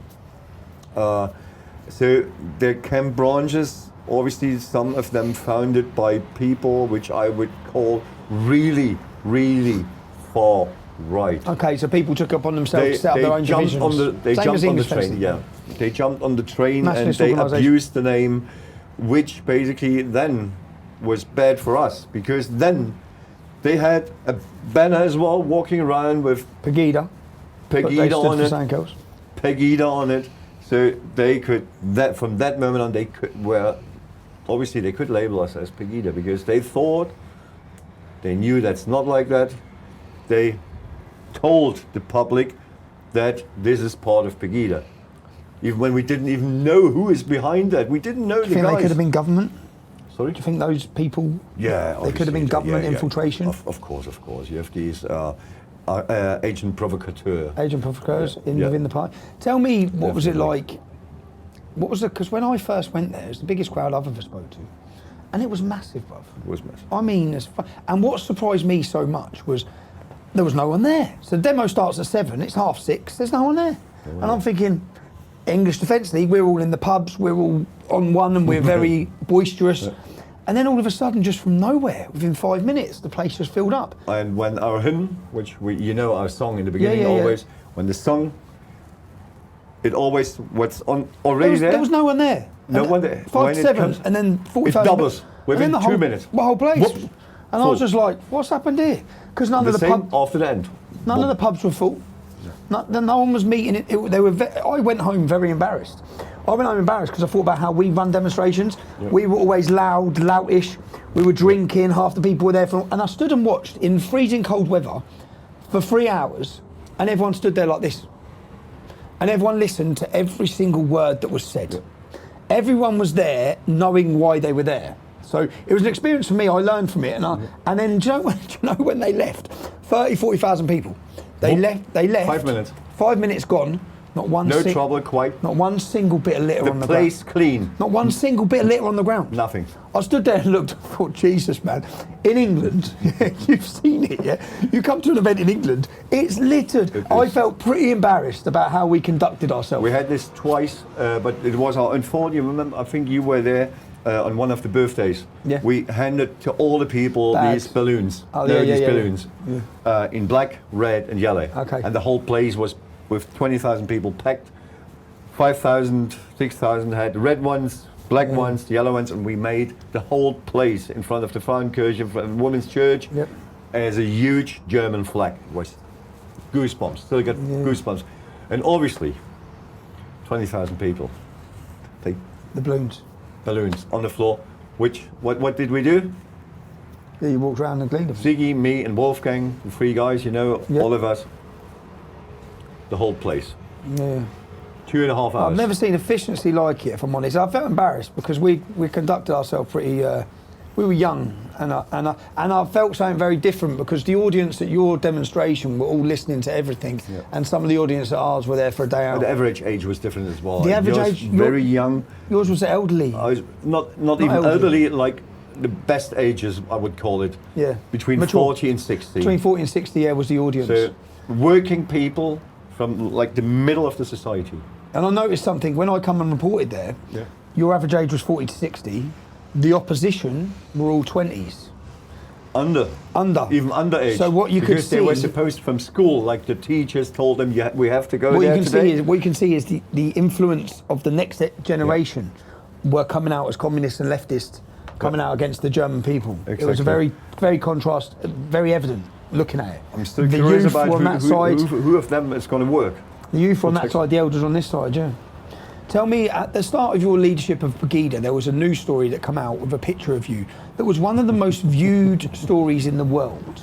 It was. It was huge. It was. Because you were the leader. Head page worldwide. Worldwide. I have newspapers from China, from Japan, from Australia, from New Zealand, from Canada, from the United States, This is when from you Brazil. see. This is when you see a coordinated attack, and I say that because Pegida were huge at this time. If you were following what was happening, was 1 week They after were the our resistance. biggest demonstration. We were 45,000. 45,000 everything's going like this. was reported first by the media. 2 weeks later, they just spoke about it was 25, 20. It was 45. It was live on the news everywhere. It was going like this. It was going 45,000. like this every week. Every week it was getting bigger. Everyone who was interested was watching. They even the numbers, the official numbers, the media wrote it down. Yeah, they always just do. 1, 2 weeks. Yeah. They wrote it down. They reported in the first in the week on this week 45,000. 2 weeks later, about the same demonstration was 25. Another 2 weeks later, it was just 10,000. Yeah. They're playing it down. They're being of course, controlled and of course. told. And this was after this week. They published this picture, which was fake. But I didn't know it was fake, and most of the Nobody public knew. wouldn't have known this was fake. This was a picture that showed Lutz, hair swept over, with a tash. I mean, identical to Adolf Hitler. Yeah. So it looked like he had modelled himself on Adolf Hitler for a photo shoot. No, it was actually a picture taken 5-6 years before Pegida at the hairdressers. Even the hairdresser did it. She obviously did the hair in one direction. Picture was taken. The moustache. Moustache? Yeah, the moustache was Photoshopped. photoshopped by the press. When the case then, the press had to bring Issue a an counter apology. thing. Issue an apology. Yeah, But it's too late then. It's too but, late. It was half a year later, and it was main page. The picture with the beard, and the apology was on page 10 in the corner. They got what they wanted out of that They story. got what they wanted. They plastered it worldwide. They linked Hitler and Nazism. 72 main medias in the world, like New York Times, was an attack. It was a China Post, brought it on one day. Head page. What was the pressure like at that moment? It was so, and from that moment on, it was even more complicated for me because I had to apologize for a picture. I knew it's fake, but nobody believed me until I won then, and the reporter said, "Yes, I did it." He had to do it The reporter admitted fabricating the photo. Yeah, he was fabricating the From photo. which newspaper? Bild. Sächsische Zeitung. Okay. Saxony So newspaper. he took it for the team essentially. But I could prove then, because the hairdresser, which I knew the picture was made in this salon, in this shop, Yep. she was searching for the original picture, and then she found it, and I could prove by the timestamp on the phone There's no moustache. that this picture there is no moustache. So that's why I won then the case, and but it was too late. And then the death threatenings came when Pegida was cancelled. The 26th of January, not the 19th of January, 2015 was this huge demonstration with the 45,000. Yep. The picture came out, and 2 days later was these death threatenings from ISIS against me, when all demonstrations in Dresden were prohibited for a week. Was not allowed to do it on the 26th of January. I got police protection from that moment on. So you had legitimate threats from ISIS Yeah, because you were seen as the most vocal person against Islam, exactly. and the government banned all protests because they were worried of this. Exactly, they were not needed. Actually, Or because they wanted to told stem me, the They told me protest. very honest. The police guys from the German police, they told me very honest, said it's not about you. We don't give a shit about you. It's about collateral damage. Because if they come after you, they're going to go with machine guns, or they're going to go by try to blow up the whole demonstration. So collateral damage, this is what we're worried about, not about you. Okay. It's not about you, the whole thing. So from that moment on, I had police protection. They've been standing all night in front of my flat. They drove me everywhere, which was shit. While working, when you've got all the Selling time sausages, in these, getting a lift off the police.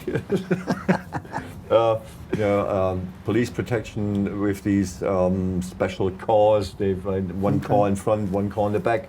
I had to tell them before I go everywhere, where do I want to go tomorrow? So that's why they went then through the shopping, like a shopping mall. They blocked the whole shopping mall.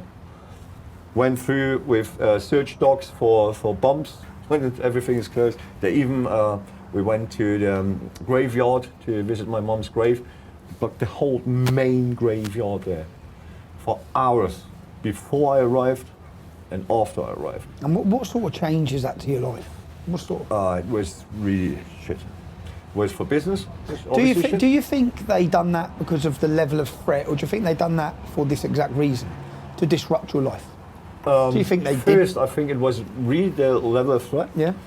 But as it carried on, more and more the feeling came up like they do it just to have me under control. They knew exactly where I'm going. You have always policemen around when you call.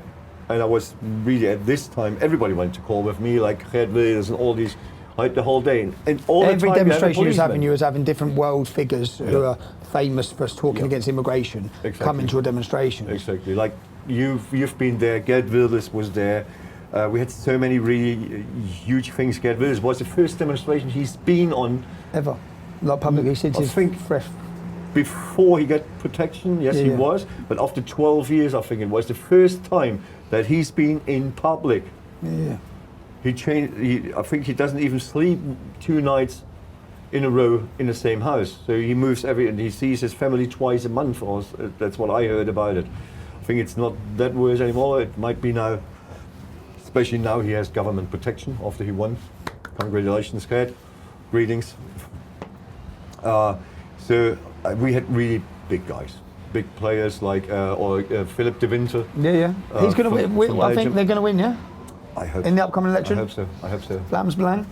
Landspelong is a good chance. Predicted to, win. polling at 28%, I think, when I was looking. Their elections in 5 months, I believe. So, But it's typical politician. Since he's got the chance, the contact is a bit getting less. milder. Yeah. Is it? Yeah. It No. is. Yeah, it is. It is. It used to be the same with the former Vice Chancellor of Austria. It's the same with Heinz-Christian Strache, the guy with the Ibiza. They got rid of him. Thing, They set him up with a Russian. Yeah, they set him up hoax. with a Russian fake prostitute thing there. This was a guy who was in charge of Austria. Yeah. And he Vice was Chancellor. Vice Chancellor of Austria, and he was within the European Union. He was the main go-to leader who was linking all the anti-immigration parties together as one. Yeah. He was the one gelling it all together. He was Brilliant the guy. spokesman. He was a great spokesman. And then they set up a fake story which the German media knew was fake. It's been set up by German media. Now it's proven. Set up by German media with someone who's never been found, if I remember rightly, the Russian woman, where they went to him and they tried to get him to act corruptly, which he refused, but they cut the editing to make it sound like he was doing corruption. And then they released it in the German media and he had to resign, And he was this is the powers they have, He was the main gel together vocal person who aligned and brought together all the anti-immigration parties of Europe, from Wilders to Marine Le Pen, all of them part of this one group within the European Union. He's then removed. He's gone. Yeah. He's gone. He was an amazing leader. He had to resign. Proved his innocence. Still in political business, Still in but he politics, will never but become again this big. Proved his Even his innocence. party was trading on him. They really He proved his traded innocence a year later. because they believed the They media believed as the media. well. Yeah, so they turned on him. So his own party turned on him. His own patriotic party turned on him. They got rid of him. A year later, he proves his name, but no one cares. Disgusting No one story. cares. No one cares. And you know Really what? This disgusting. story should have been world news. Yeah. German media, government media, I believe, Government media. took down the Chancellor Exchequer of Austria. It was actually against our constitution. We don't have the right to get into. It didn't make any news. It didn't make any media. No. But he spoke there as well. He spoke. I met him. He's as well. You met him, Yeah, I met him. You met him. But Nice that story should have had world news. You have to look into this story. Yeah. I'll hopefully ask him to be a guest on the podcast to explain this. Yeah. Because it's unbelievable. The coordinated attack by the media, the government, in order to remove one of the main gelling forces within the European Union against mass immigration. And they were so quick setting up the whole thing. After this Ibiza thing, this edited thing showed up. They even started immediately, even before he stepped back. To remove him. No. Before he stepped back, they started, Sky started producing a 4-part documentary about it, but like a movie. About his series. corruption. And it was all bullshit. But they sent it. Yeah, they put it out anyway. They put it out anyway. They finished him. They just wrote, before it starts, they wrote, some parts might be like science, fiction, and some parts are real. That's all they did. But it was already done when he stepped back. Imagine that. It's a coordinated attack. It is. But that's the same with my picture. We're bringing it with back the to your beard. story. Yeah. It was a coordinated attack against you. Well, not against you and Pegida. Yeah, It was done to Pegida. tarnish Pegida's name. Yeah. It was successful, I'd say, at the time. Their It attack. was, at this time it was successful, so we had to start over everything. Did you take a step back at that time? No, that's what we had. At this time, we had, we call it a submarine in our team, which was giving informations to the media and maybe even to the Secret Service. So you had a grass in the So camp. we had a meeting where a part of our organization team wanted me to step back. Okay. But they went in, and we still don't know who it was. Because So the story would have two been. went out. During the meeting, 2 went out, go to the loo, came back in. And after we finished the meeting, I was still in charge. But in these 2 hours, they were gone. All the media said, Bachmann has stepped back. Because at the time, they went to the loo. It was about like the first, when we were giving votes. Yeah. And I lost it by 1. So 7-5, and we've been 12. 7-5. But we said So this is 12 people, a 12 people leadership at this team time. who you voted on issues. 7-5, but we have in our Pegida constitution we have written there, I can go for a second thing and I can declare blah blah blah. As I can again talk to the people and then we go for a second Okay. poll, Like an appeal. like an appeal. And I won the second one. That was after they went to the loo. Okay. So they couldn't report anymore. No, he didn't step back. So we came out of the meeting. I was still leader. We threw out 5 of the 12. We threw them out immediately. Yep. And I came out, and phones were not allowed. We got In back the- our phones, and already It's all over on the the news, secret bruv. place, all full of TV stations, like 100 cameras waiting outside. Tell us, why did you step back? I said, what? So do you think that was infiltration of the party and they had someone ready to take your place? Yeah. Use the photo. Do you think all that was planned? They wanted the to. photo was They planned. they knew when I step back, Get when rid of I'm you. not part of it anymore, Pegida is not going to be the same anymore. And is that It's not gonna is that be the because same. of? Would you say again? Because people might watch this and think there's flaws to your character, there's flaws to your growing up, the criminality. Some people may be disgusted with certain parts of you, but without that background and that upbringing, would you have ever been the person that's leading a mass movement against your government? There is nobody who would do the same job. If you're gone, who steps up? That's really difficult. Siggy said, if you, Siggy, which is, you know met Siggy, Siggy, yeah, great very gentleman. nice guy, Very my good. right hand, and Wolfgang, the other right hand, none of them would ever say, at this time Wolfgang wasn't in the team when Yeah, this yeah. happened, none would even think about to do this, to be face of it. And that's because of fear. Not even of fear. Too much to lose. Because it's still, I don't know how to explain it. That's what the people always tell me. I didn't, even my wife tells me, and I always said, no, it's bullshit. It's not People follow about the people- person. It's not about the Oh, person. okay, But the so people always say, people saw you as a leader. you are Pegida, and Pegida is you. It was So like you me- can't step back. was like me We and made a poll on the couple of weeks later then, where on the place, 15,000 people. Because there was, again, going on this trouble with the former teammates. They founded a new organization which was 100 people on the streets, because it was not Pegida, it was something else. Yeah. So we've been asking on the place there, should I step back? Raise your hand, who is for me to step back? Raise your hand. It was about 15,000 people, about 100 hands going up. If you want me to carry on with it, raise your hand now. Place went up. Left hand, obviously. If I put up the right hand, we have the next Yeah, set all up the picture. still photos. And Pegida did carry on. You We carried on. and it was hard work, but we went up back to really good numbers. And then we said, I mean, like, so people understand. You marched every Monday. we for marched 3, every 4 Monday years, 5 for years, 6 years. 6 years. Every Monday. Every Monday, Thousands of people Thousands of taking the people. same march, chanting the same slogans, repeatedly. But always different guys, Speaking. different speakers, Yeah. different It's a beautiful themes. city. Dresden's We a beautiful started city. as a movement. Our main goal was Islamization, stop Islamization. But over the years, Pegida developed. Can I ask you, because AFD, so you form, Yeah. you rise, you're awakening the public. I see some similarities to the English Defence League here, and then UKIP come and stole a lot of support through politics. When did the AFD form? About half a year, almost a year before Pegida. Okay. But AFD started as a new party, a new party. AFD is Alternative for Deutschland. They're the new populist party. They're Yeah. actually doing fabulous. They've gone on to great success, but they started a similar time to Pegida. Just half a year before Pegida. Okay. AFD was founded, yeah. But they started actually not with the themes they have Okay. now. They started as just an anti-euro, against the Euro. money, against Okay. the euro, Okay. and against the European Union. They wanted to have a change there.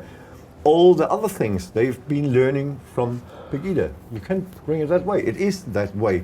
Because when Well, they you started, saw- there I was saw- a couple of professors, a couple of doctors, a couple of lawyers, a couple of... You could literally draw a graph. Pegida protests, which are going like this.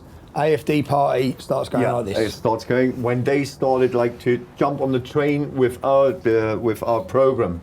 They took actually. They saw that the public feeling was there, and then they Yeah. changed their policies to suit They changed the the policies. They swapped obviously some of their leaders as well over the years, and came closer and closer. Yeah, because to some were our weak, program. some were weak. They needed. Yeah, they some were got rid of- weak, some were even in the wrong party. Yeah. If I see it with the knowledge from today, they were in the wrong party. They should have joined SPD or whatever, the left party. With the knowledge from today, the knowledge of as an East German, Yeah. previously with the wall, and what now has become of Germany, with the open border policy of Angela Merkel. What's the future for Germany? What do you see as Germany? Lots of Germans are leaving, right?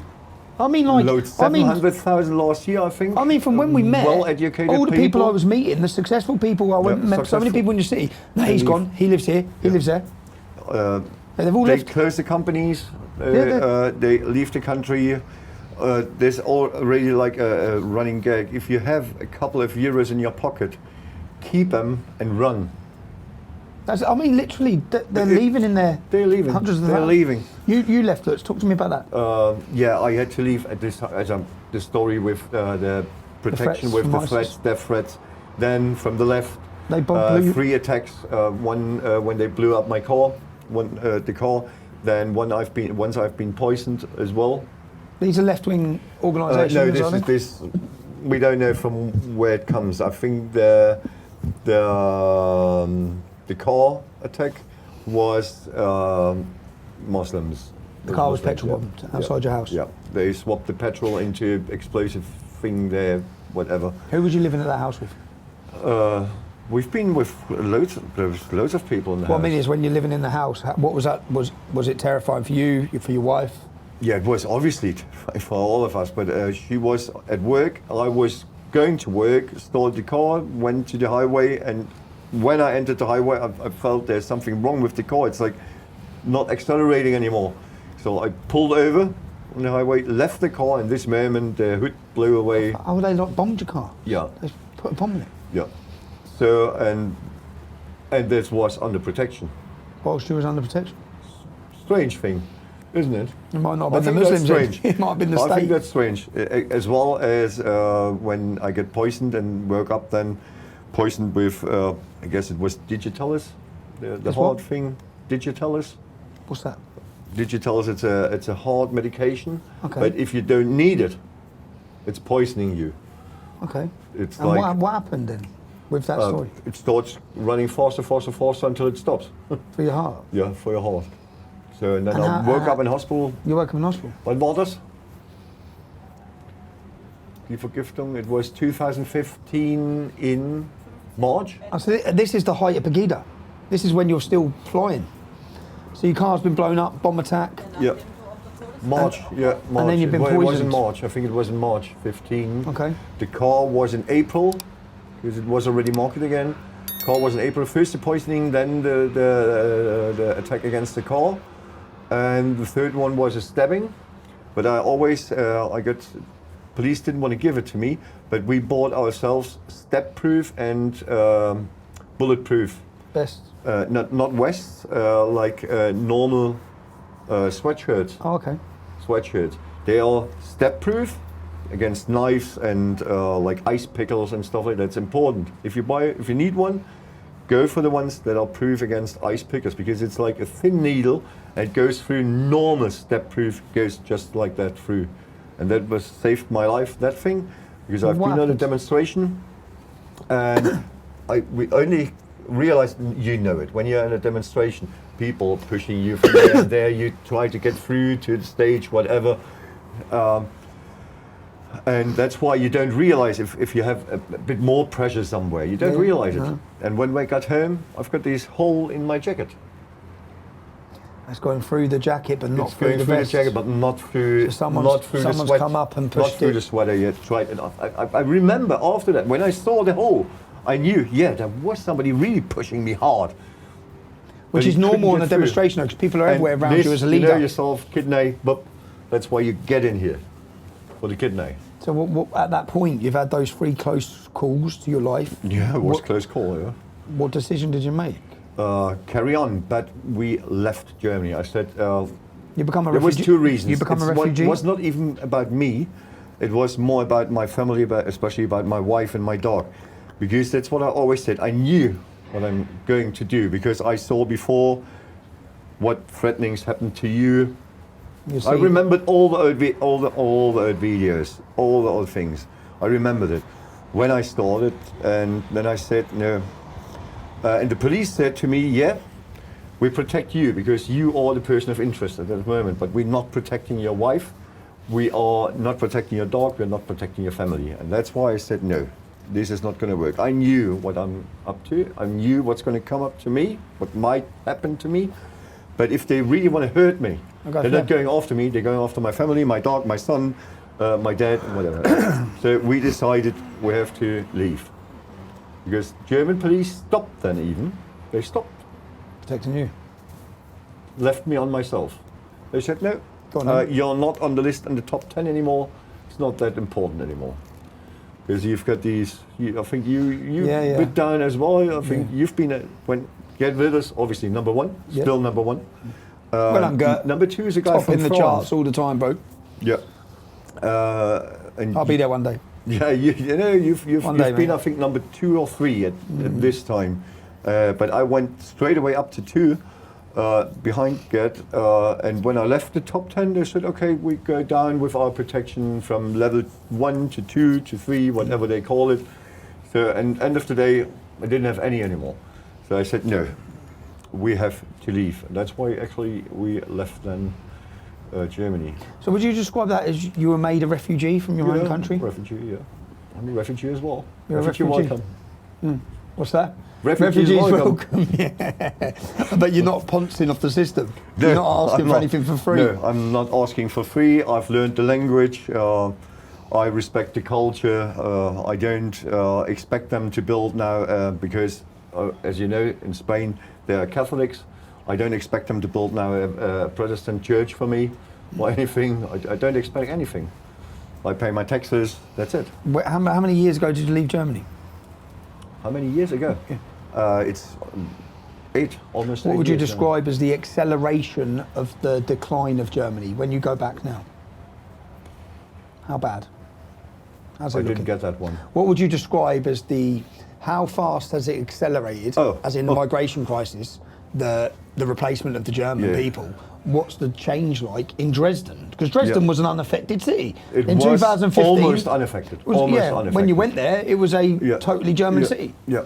And I remember going in. Totally I remember not. going. We had a mosque. There was a couple of them. It started, but it was. You know, like It now, was okay. You know, like now we've got all the hotels full. I remember first going there in 16 and going and seeing mass centres that there were, and I couldn't believe it. I thought, what, these are just full of migrant men. And I remember going to them, and years later, that was the start of the invasion. Years later, all of our hotels are full, and they've built factories and they're filling they're filling campuses. It's industry. It's an industry. It's a yeah. massive human trafficking business. It's. But what's the change in Germany? Yeah, the change is not going. That's what I was trying to explain. Is there, so people watching this, do you think there will be a resistance in Germany? Do you think that it will come to a point where the German population say, finally, you might have had tens of thousands marching with your organisation. Do you think that something's going to come again like Pegida? I hope.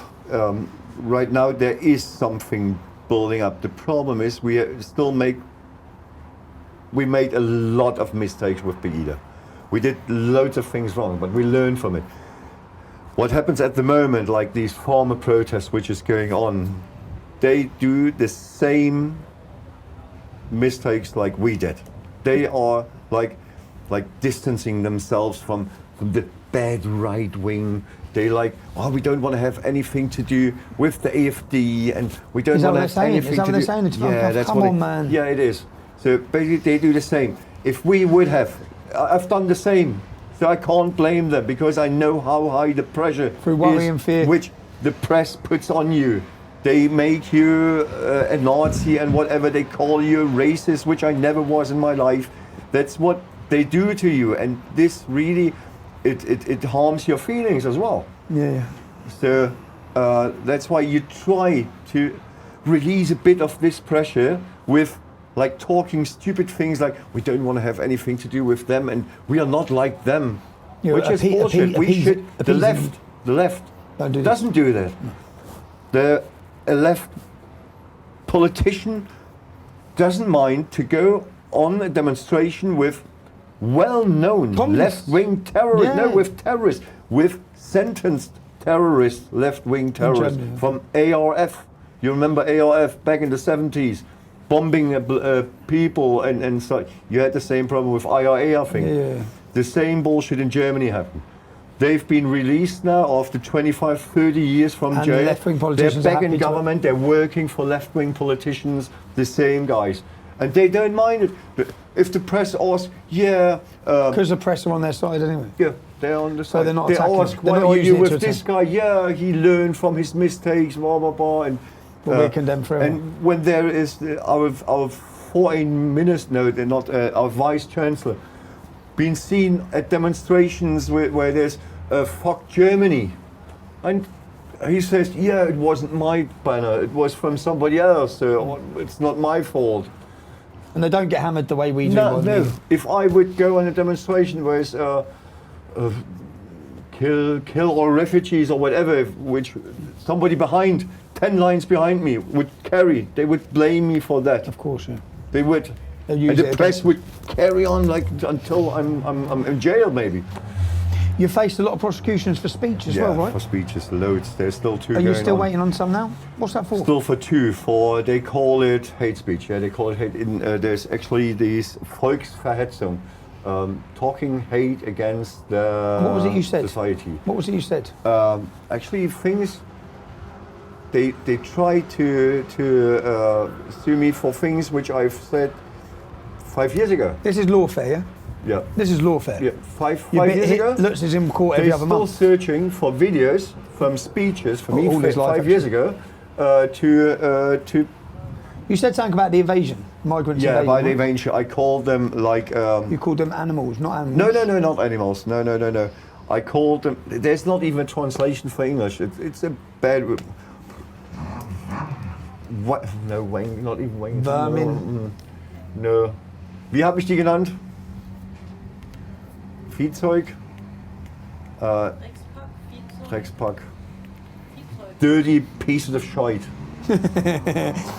And then you were talking about the men that were invading and raping. Yeah, the men invading, coming, throwing away their passports, just living from public money and not working, abusing the system, not even trying to become part of the society.